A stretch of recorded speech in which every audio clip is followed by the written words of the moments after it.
Olá pessoal, tudo bem? Sou Carlos Henrique, professor de Biologia e Saúde Pública do IFRN Campus São Paulo do Potengi, e falaremos hoje sobre a Covid-19, a gripe espanhola e a correlação dessa gripe espanhola com a Primeira Guerra Mundial. Então esse é o nosso primeiro episódio, nosso primeiro vídeo de uma série que irão ser produzidos a partir da interação da biologia com outras disciplinas. Então falaremos um pouco sobre a nomenclatura viral. Então, já que é bastante recorrente na mídia encontrarmos expressões como H1N1, H3N2, Covid-19, né? São expressões que são utilizadas para diferenciar os diferentes tipos de vírus que encontramos por aí. Então, uma das formas de dar nomes aos vírus é justamente identificando duas proteínas. As hemaglutininas, que tem 16 tipos, e as neuraminidase, que tem 9 tipos. Então, H1 até H16 e N1 até N9. Então, ao contrário do que muita gente pensa, acha, né, essa proximidade de números não quer dizer uma proximidade evolutiva. O H2N1 não é propriamente próximo evolutivamente do H1N1. Tá? Essa diferença se dá por ordem de descoberta. Então, se eu tenho o H1N1 e eu descubro uma nova hemaglutinina, ela passa a ser chamada de H2N1 e assim sucessivamente. Se eu encontrar uma nova neuraminidase, então também vai mudar o número das neuraminidases. Então, como é que é feito essa identificação? Então, é a partir do reconhecimento de anticorpos, tanto anti-hemaglutininas como anti-neuraminidase. Se eu tenho um anticorpo, uma hemaglutinina, por exemplo, que não reconhece a hemaglutinina 1, então passa a se chamar hemaglutinina 2. Ok? Bom, aqui nós temos as duas proteínas em destaque. Aqui nós temos a hemaglutinina e aqui nós temos a neuraminidase. Então, em comum, as duas têm a função de se ligar a uma proteína presente na membrana da célula hospedeira, né, que é chamada ácido ciálico.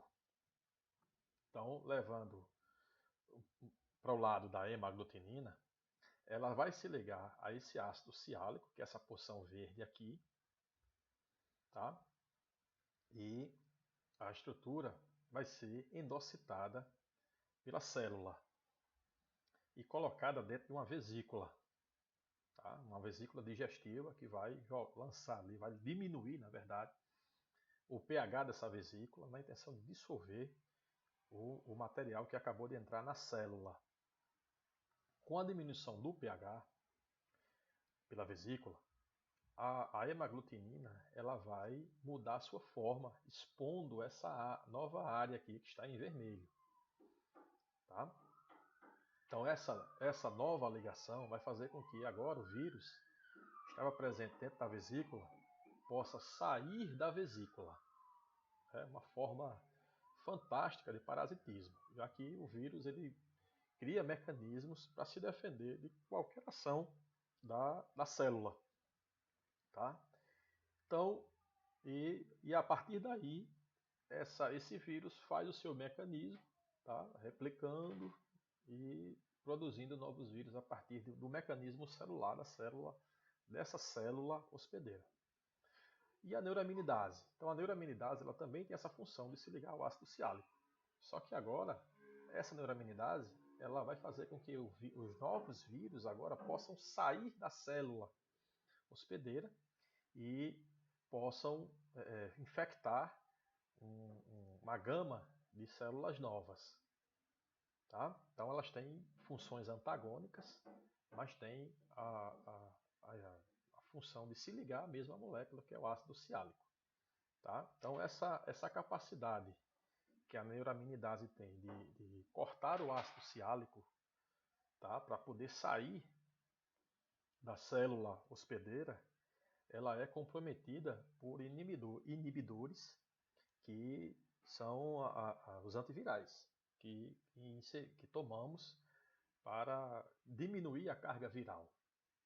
Okay? Então iniciaremos nosso assunto sobre gripe espanhola associada à Primeira Guerra e o Covid-19, tá? Fazendo aqui a relação, né? A primeira pandemia do século XXI, ela ocorreu em 2009, 2010, que foi um vírus de gripe, influenza tipo A, H1N1. Né? Antes, no século XX, obtivemos 3 pandemias em intervalos de várias décadas, tá? A mais grave delas, contada em vários livros, vários registros. Nós temos a gripe espanhola, que também era um vírus tipo influenza tipo A, H1N1, e ficou sendo chamada de gripe espanhola. Tá? Nós iremos falar um pouco sobre o termo gripe espanhola um pouco mais à frente, tá? E tem números estimados aí de 20 a 50 milhões de mortos no ano de 1918 e 1919. Então nós também temos pandemias mais leves, como a gripe asiática, tá? Que aconteceu em 1957, 58. E em 68 nós tivemos a gripe Hong Kong, que era também um tipo, influenza tipo A, H3N2, sendo estimados aí o número de 1 a 4 milhões de mortes. Bom, não há como falar de gripe espanhola se não contextualizarmos com a Primeira Guerra Mundial. Então, para isso, vou chamar quem entende do assunto, o professor Kleber Gavião, professor de História do Instituto Federal, e que vai dar essa palhinha para vocês. Valeu? Aqui, ó. Olá pessoal, meu nome é Kleber, professor de História. Eu estou aqui para falar um pouquinho para vocês sobre alguns dos elementos que ajudam a gente a entender a Primeira Guerra Mundial, né? Então, se a gente for pensar o que era o continente europeu nesse momento, né? Ele vivia um período de paz que já perdurava há algum tempo, né? Então, o último grande conflito que a gente vai ter nesse período eram as guerras napoleônicas, né? Que se encerram em 1815.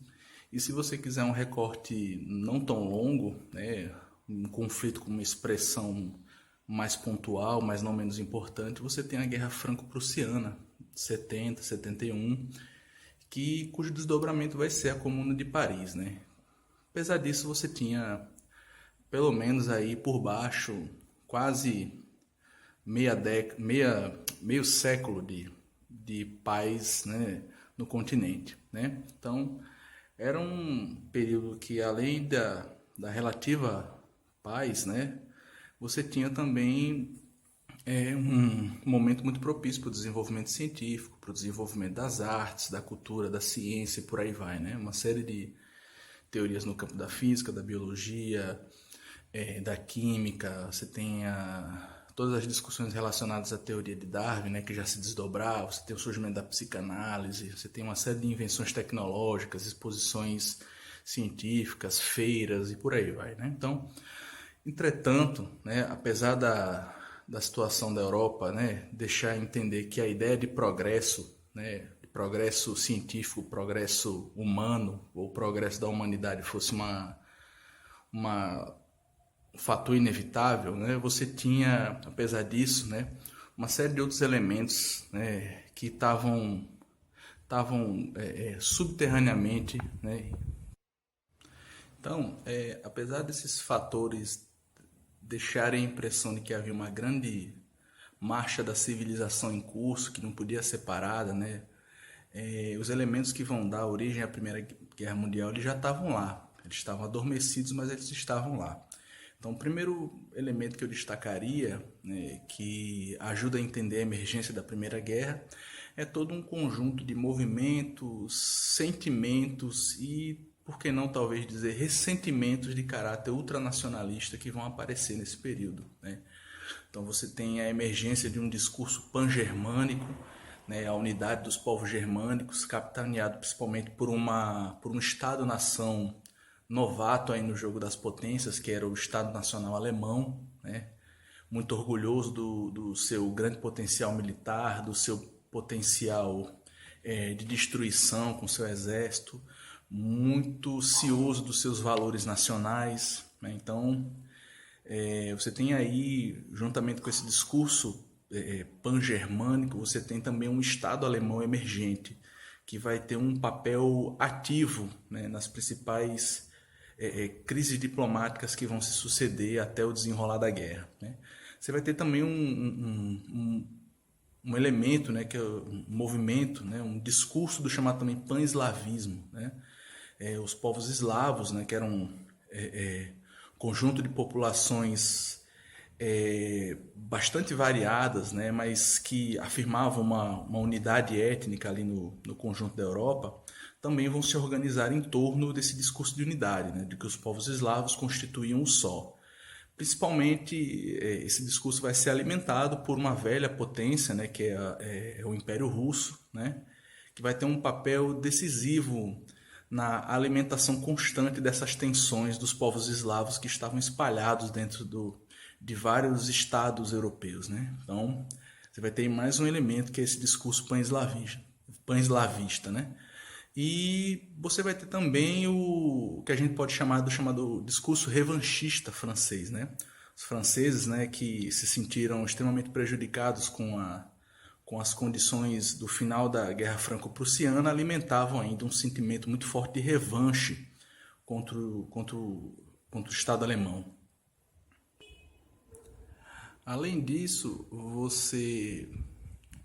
além desse sentimento, né, desses sentimentos ultranacionalistas, né, você vai ter todo um conjunto de disputas, né, do contexto do colonialismo pelos territórios da África e da Ásia. Então, todas essas potências que vão estar futuramente envolvidas na Primeira Guerra Mundial, elas tinham domínios coloniais espalhados aí pelo mundo africano e asiático.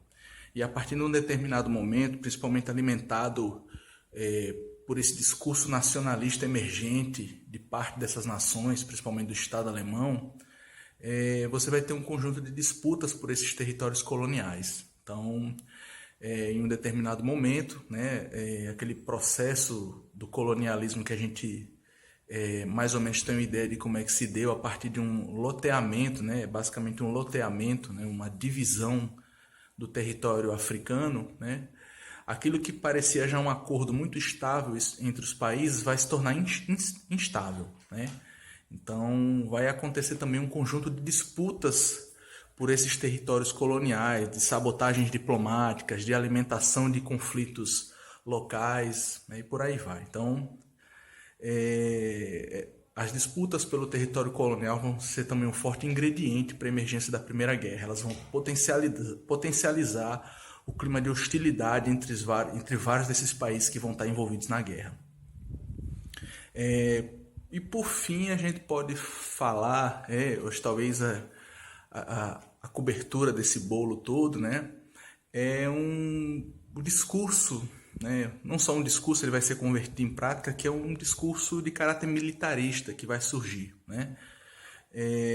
A partir do final do século XIX, início do século XX, com toda uma gama de desenvolvimento técnico, científico, né, a produção das tecnologias de morte, né, como armas, metralhadoras, pistolas, granadas, tanques, né, morteiros de longo alcance, por aí vai, elas vão se potencializar, né? Então, todos aqueles benefícios da Revolução Industrial que foram revertidos para as mais diferentes áreas da produção, né, também estavam sendo revertidos para a guerra, né?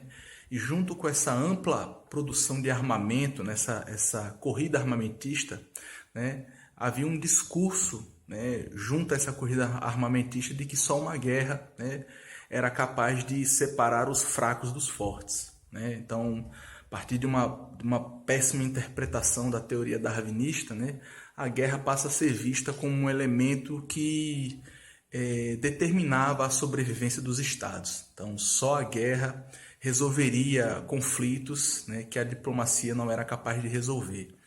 Então, junto a esse sentimento ultranacionalista, né, vai se alimentar um discurso militarista dentro dos países, né? Então, a ideia do orgulho ao servir ao exército, de lutar em uma batalha, de morrer no campo de batalhas, vão ser sentimentos que vão ser muito comuns no decorrer da Primeira Guerra, né? Então, há vários relatos, se a gente for procurar as fontes por aí pela internet, não é difícil de achar, relatos de diários de soldados que se alistavam para a Primeira Guerra Mundial extremamente orgulhosos do seu papel, de que a guerra os transformaria em homens e por aí vai.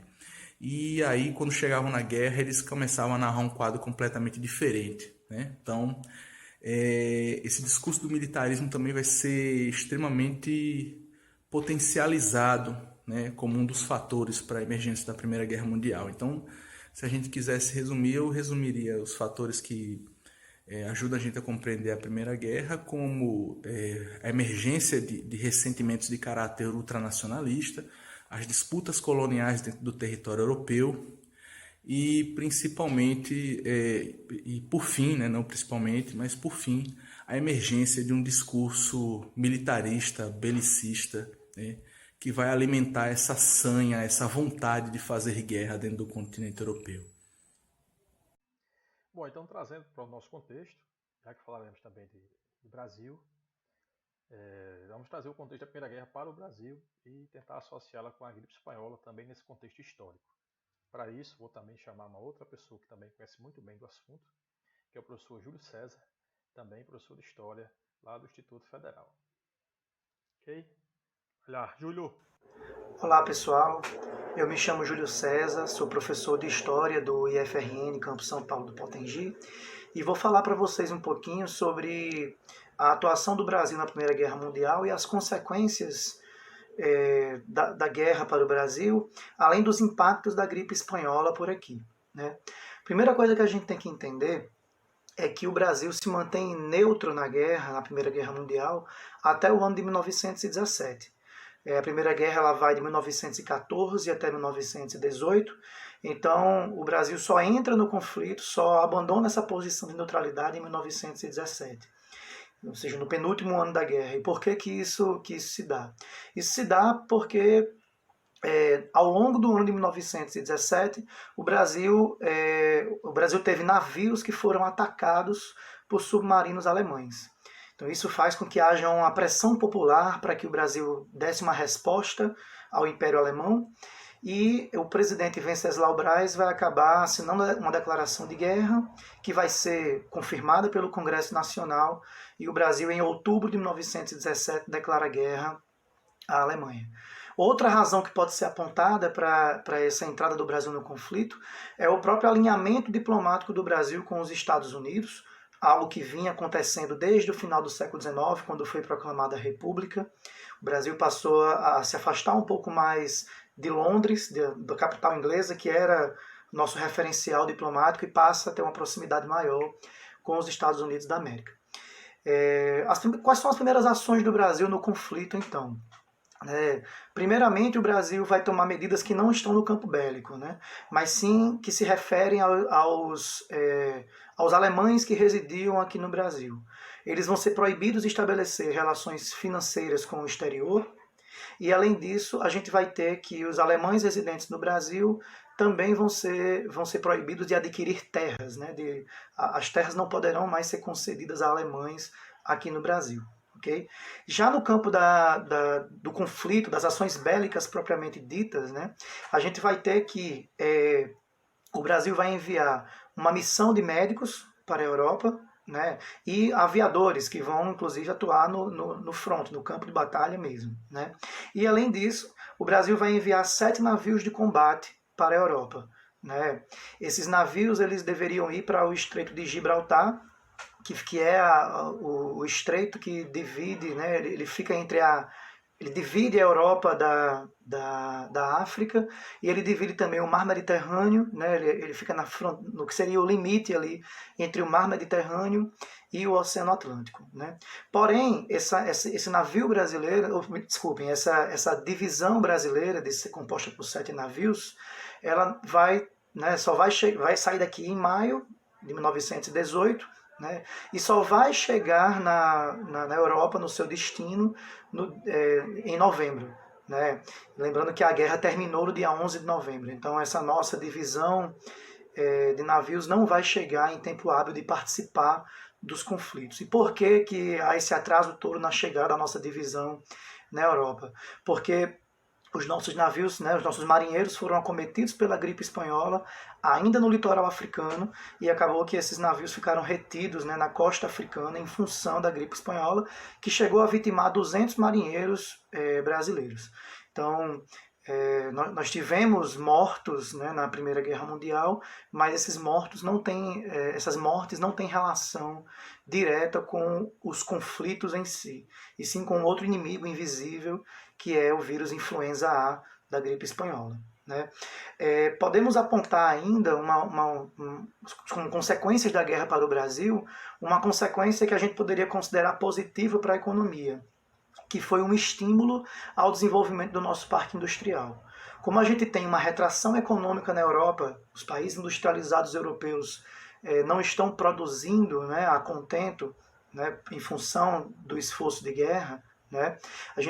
Países, inclusive, que exportavam para o Brasil, a gente vai ter um estímulo aqui ao desenvolvimento industrial, principalmente considerando a indústria de bens de consumo não duráveis, né? A indústria alimentícia e a indústria têxtil. Outra consequência da Primeira Guerra Mundial para o Brasil é a chegada da gripe espanhola aqui. Esse vírus que tem seus primeiros registros nos Estados Unidos e que se espalha no ano de 1918 pela Europa em função da própria circulação de tropas pelo continente, né, ele vai chegar ao Brasil a bordo de um navio europeu chamado Demerara, que passa por Lisboa, Recife, Salvador e Rio de Janeiro, a capital da República. Então, sem que a tripulação soubesse, né, o navio trazia ali pessoas infectadas que vão acabar contaminando outras pessoas nessas cidades portuárias. Né? E a partir dessas cidades, onde a pandemia tem início no Brasil, o vírus se espalha por todo o território nacional, chegando também a uma outra grande cidade brasileira desse período, que era a cidade de São Paulo. Né? Então, o cenário que a gente vai ter nessas cidades é um cenário de horror e um cenário catastrófico. Né?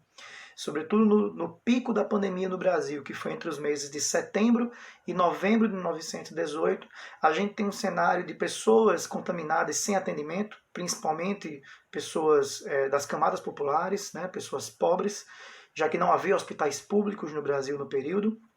Né?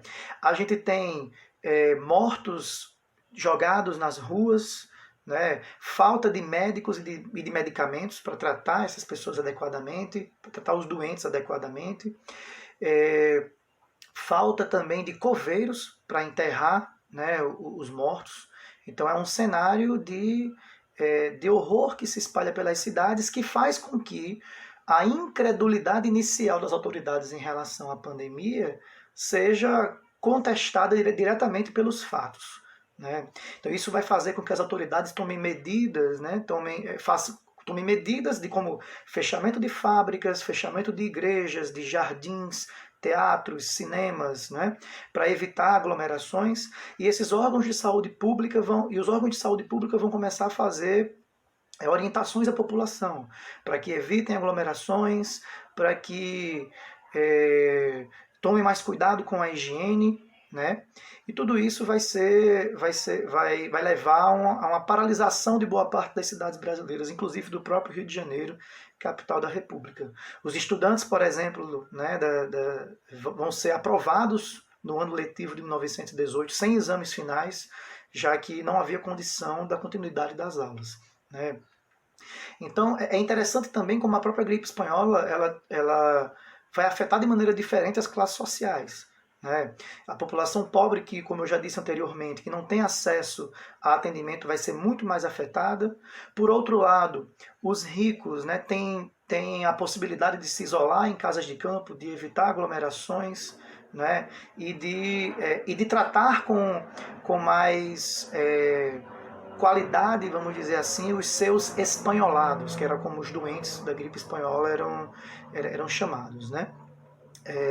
A gente vai ter, mas também a gente não pode imaginar que pessoas da elite não foram vitimadas pela gripe. Né? Então, o próprio presidente da República eleito, Rodrigues Alves, morreu de gripe espanhola antes mesmo de assumir como presidente. Ele morreu em janeiro de 1919. Né? O saldo que essa gripe deixa no Brasil é um saldo de 35 mil mortes oficiais. É bem provável que tenhamos aí como temos hoje também na pandemia do Covid-19, uma subnotificação. Então, acredita-se que o número de mortes por gripe espanhola no Brasil seja muito maior do que esses 35 mil óbitos registrados oficialmente. Né? Existem também consequências econômicas da pandemia no Brasil. Então, a economia cafeeira, que dependia das exportações para sobreviver, né, ela vai passar por dificuldades, já que há uma restrição do transporte de mercadorias pelo mundo inteiro. Né, e isso vai dificultar para que os produtores de café brasileiros, né, vendessem o seu produto para os países europeus, para os Estados Unidos, países também bastante afetados pela pandemia da gripe espanhola. Né. Uma outra consequência da crise dessa crise de saúde pública é um olhar que as autoridades vão ter sobre as políticas de saúde pública no Brasil. Então a gente vai ter, por exemplo, a criação do Departamento Nacional de Saúde Pública em 1920, que pretendia unificar mais as políticas de saúde no nosso país. Esse Departamento Nacional de Saúde Pública ele seria o embrião do Ministério da Saúde, que foi criado em 1930. Bom, então depois das explanações do pessoal da história, né, sobre a Primeira Guerra, então agora nós entraremos na parte biológica da gripe espanhola e da Covid-19. Então a gripe espanhola ela é um vírus de influenza tipo A, H1N1, né, contaminou um quarto da população mundial, dados da época, e que provocou números controversos de 17 a 50 milhões de pessoas. Como já foi dito também na aula passada, no slide passado, ela não surgiu na Espanha, tá? Ela tem estudos que mostram que ela surgiu na cidade do Kansas, nos Estados Unidos, e aí se disseminou para outros locais. Também tem outros estudos que afirmam que ela veio de outras localidades. Mas enfim, são várias teorias, na verdade. Tá? Inclusive, se você for para Polônia, você vai ver que lá não recebe o nome de gripe espanhola. É gripe bolchevique. Tá? Bolchevique na Espanha, gripe francesa. Na Alemanha, gripe de Flanders. No Senegal é gripe brasileira. No Brasil, né, também tem gripe espanhola, gripe alemã. Tá? Enfim, recebe, dependendo do local onde você está, ela recebe diferentes nomes. Então foi uma pandemia em que precisou-se ser adotadas medidas para evitar o seu espalhamento pelo país. Tá? Então essa gripe no Brasil ela não foi considerada uma gripe de grande importância, foi deixada de lado, apenas depois da quantidade de mortos conseguiu-se observar a sua gravidade e trazida, né, por um navio, foi trazida ao Brasil por um navio chamado Demerara, um navio que trazia correspondências e trazia passageiros vindos de Liverpool, a cidade de Liverpool na Inglaterra e Lisboa em Portugal, parando em Recife. Então em Recife, uma pequena nota, tá, onde faleceram 2 senhoras, apenas uma pequena nota, e sem saber que ali trazia a morte, né, para milhares de brasileiros. Inclusive vitimando o presidente eleito, Rodrigues Alves, que morreu antes de tomar posse. Então, como ele morreu antes de 2 anos de mandato, assumiu o vice, o Delfim Moreira, que convocou novas eleições. Então, é importante frisarmos aqui a questão da atuação do Carlos Chagas, que um pesquisador bastante viajado, inclusive trouxe a ideia de quarentena nos Estados Unidos. Ele aconselhava que os passageiros, as tripulações de navios permanecessem nos portos por um período, né, que era uma quarentena, na verdade, para que pudesse ser observado se eles não estavam infectados. Então, essa pandemia da gripe espanhola, ela trouxe uma coisa boa, né, que às vezes não vemos no meio de tantas mortes, tantas desgraças. Ela trouxe uma coisa boa, que foi o pensamento na época, o pensamento político de implementação do sistema de saúde amplo e gratuito. Por quê? que naquela época não se tinha ainda o Ministério da Saúde, que foi aparecer na época do Getúlio Vargas. Então o que se tinha era dinheiro público sendo investido em casas de saúde. Então eram essas casas de saúde, eram poucas, que recebiam esses doentes, recebiam uma pequena quantia do governo para que pudessem funcionar, né? Então acredita-se que essa pandemia tenha sido a semente do SUS, que só foi aparecer, o SUS só foi aparecer após a Constituição de 1988. Tá? Essa pandemia ela foi tão grave, tão séria, que os próprios coveiros faleceram da doença. Tá? Então as pessoas que enterravam os mortos faleceram também, tá? E o governo precisou, infelizmente, chamar presidiários para que trabalhassem como coveiros. Tá? Inclusive também tem uma história do time do Fluminense, que num torneio do Campeonato Carioca, eles foram impedidos de iniciar a partida, porque boa parte do seu elenco tinha adoecido, inclusive sua principal estrela do time havia falecido da doença. Tá? Então o jogo terminou WO para a equipe adversária. Então, dentre as medidas de prevenção à gripe espanhola, nós temos aqui alguns relatos, tem aqui o panfleto distribuído na época, que está aqui melhor visualizado. Vou ligar aqui a câmera do computador, para que todos possam observar. Tá? Então, alguns conselhos que são bem semelhantes aos que temos hoje. Tá? Então, evitar aglomerações, principalmente à noite, não fazer visitas, tomar cuidados higiênicos com nariz e garganta, evitar toda a fadiga e excesso físico. O doente precisar procurar, nos primeiros sintomas, repouso. Okay? A questão das visitas, né?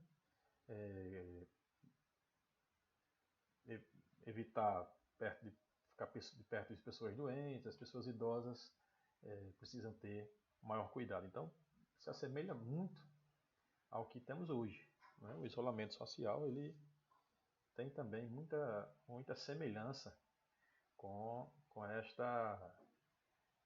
essas dicas. Isso, né, em 1919, no finalzinho ali de 1918, 1919. Okay? Bom, falar um pouquinho agora do Covid-19.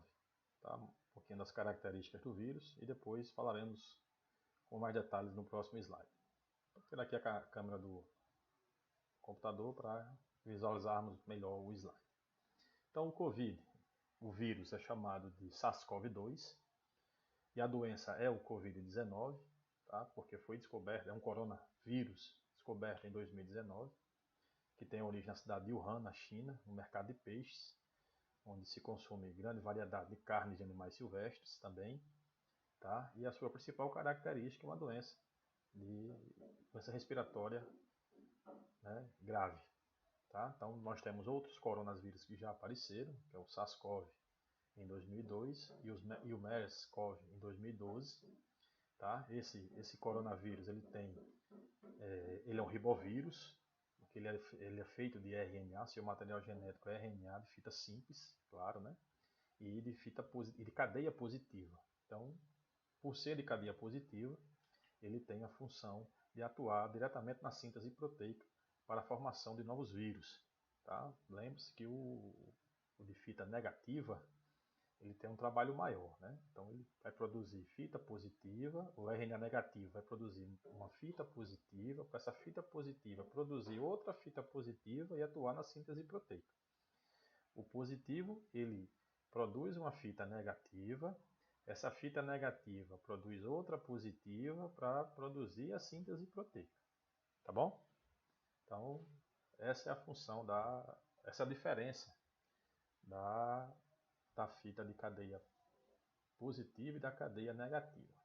Tá? Então, essa montagem, essas proteínas virais novas feitas pela célula hospedeira, lembre-se que a célula invadida ela é específica. O vírus ele tem uma especificidade, para cada célula que ele vai invadir. Tá? Essa montagem viral, ela é feita no retículo endoplasmático e no complexo de Golgi dessa célula hospedeira. Ok? Com relação às manifestações do vírus nos pacientes, as manifestações clínicas do coronavírus. Então, é um aspecto que se assemelha muito ao resfriado, tá? Porque afeta as vias aéreas, tá? Pode, inclusive, nas formas mais graves, transformar em uma pneumonia. Tá? Pesquisando sobre a doença, os dados mais atuais, os sintomas clínicos são principalmente respiratórios, né? E o paciente pode apresentar, além de problemas na respiração, dificuldades em respirar, febre, tosse e coriza. Tá? Então essa dificuldade em respirar, ela é em alguns pacientes bastante grave. Por isso a presença de respiradores no tratamento dessas pessoas. Tá? Então essas infecções respiratórias, elas são classificadas em 3 tipos. As brandas, né, que os sintomas são mais simples. As moderadas de curta duração, essas brandas e moderadas de curta duração são aquelas em que você pode se tratar em casa. Tá? E as infecções graves são aquelas que você precisa ir para o respirador, que é o quadro de alto risco, e para as pessoas do grupo de risco também. Tá? Então, o período de incubação desse vírus.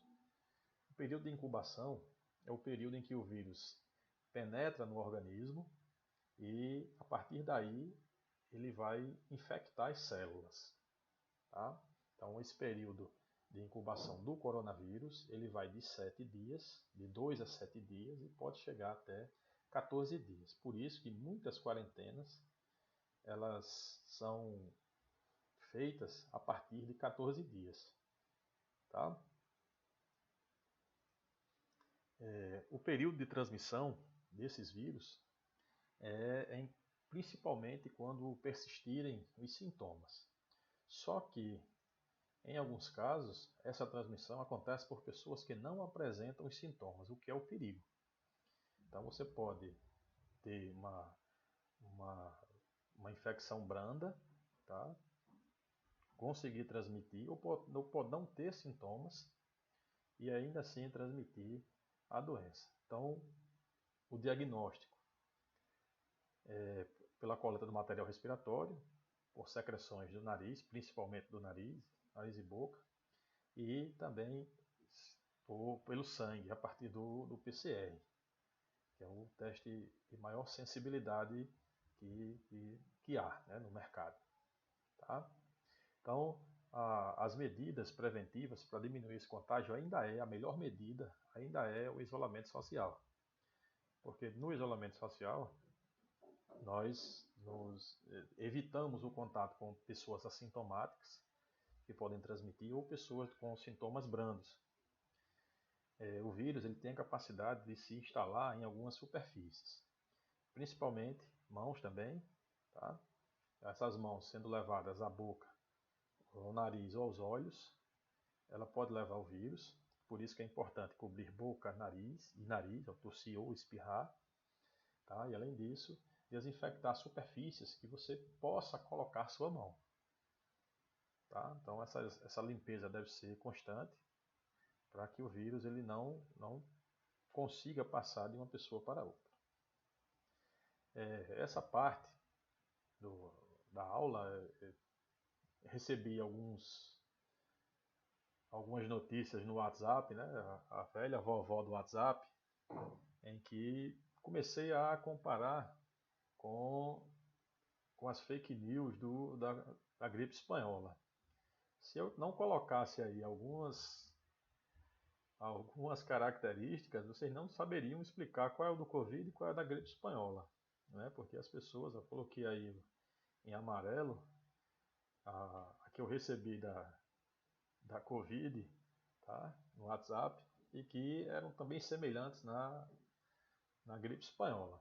Tá? Então, era um castigo de Deus, castigo aos pecadores, né? À humanidade que estava pecando muito. Então, recebi essa mensagem. Né? Então, na gripe espanhola, a fake news que rolava na gripe espanhola é que o vírus ele era engarrafado pelos alemães, né? Já que eles tinham um grande poderio de submarinos, eles engarrafavam esse vírus e jogavam esses vírus pelos submarinos. Né? Então, essas garrafas elas iam até as praias, algum desavisado abria, achando que tivesse algum recadinho aí de alguém, perigo. Quando abria, respirava o vírus e ficava doente. Então tinha essa história. Né? Então, também tratamentos bem estranhos, como por exemplo, água quente com vinagre. Essa água quente com vinagre também recebi da Covid. Tá? Também recebi. Receita com várias infusões, né? Com receitas com coco, óleo de coco, tá? Até óleo consagrado também. Óleo sagrado aí. E talvez a fake news mais interessante é a questão da aguardente. Né? De acordo com o Museu da Cachaça, a cachaça com mel e limão, ela prevenia do vírus. Né? Havia uma prevenção nessa parte. Então, a do Covid, por incrível que pareça, todas essas fake news aí eu recebi do WhatsApp. Tá? Recebi por aplicativo de mensagem.